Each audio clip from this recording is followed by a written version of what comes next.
So that's great. I was on doing a podcast actually with somebody the other day, and they brought up that AI is really changing the ad space, right? That Google's almost eating itself, right? By providing the AI answers, they're reducing the Yeah, amount of clicks massively. for the ads, and so like where does that put you? Yeah, I don't really understand it very well, but like, is there like how would you explain it, and like what's the Oh impact? man. Yeah. Did I just open the Pandora's Oh, box? I love this topic. The reason why I say I love this topic is I've gotten at least two emails a year from sincere friends that say something like SEO is dead or pay-per-click is dead. And so they'll say, Bruce, this is from a pretty reputable source. So I'm sorry to break the bad news, but like, what are you going to do next? And I'll just smile and I'll just think, all right. So if you were to do a search, um, something along the lines of how many search queries does Google process a day? So in other words, how many people are actually using Google? And you can do the same thing with ChatGPT or other AI bots and stuff. Right now, it's in the 8 billion with a B searches in a day. So meaning there's lots and lots and lots and lots of queries that go through Google. Okay, so what you were just bringing up is the idea that many of those searches don't actually result in a click to a website. Those are by definition known as what's called a zero click result. Okay. So a long time ago, when Google first started doing things, you would see some pay-per-click ads and some SEO results, and that was about it. And so most clicks turned into a click either on an ad or SEO results. And a little side note, most people say I never ever click on the ad stuff anyways, so I'm just gonna go click on the SEO stuff. That's a different topic.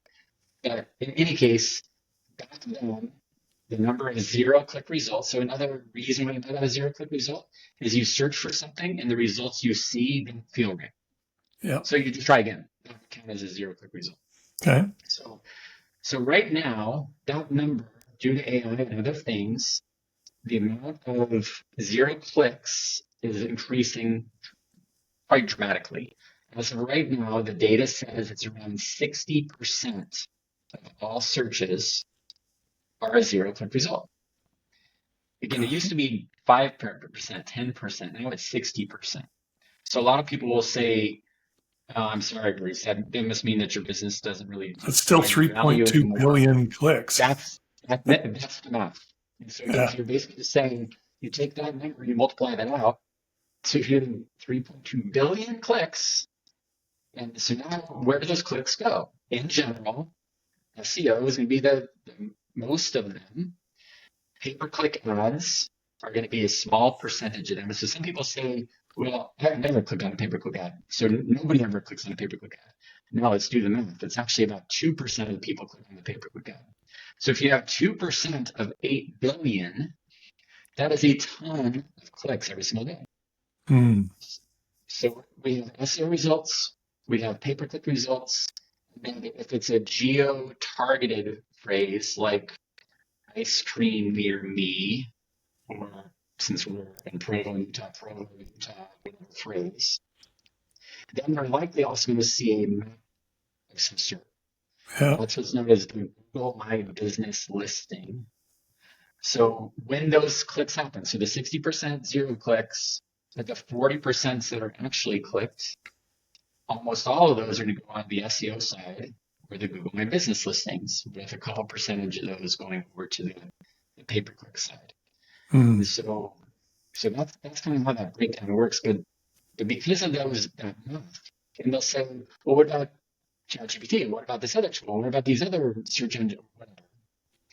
We're just looking at Google's numbers by themselves, and businesses really, really, really could benefit for showing up most of the time if somebody searches for something that's related to your business.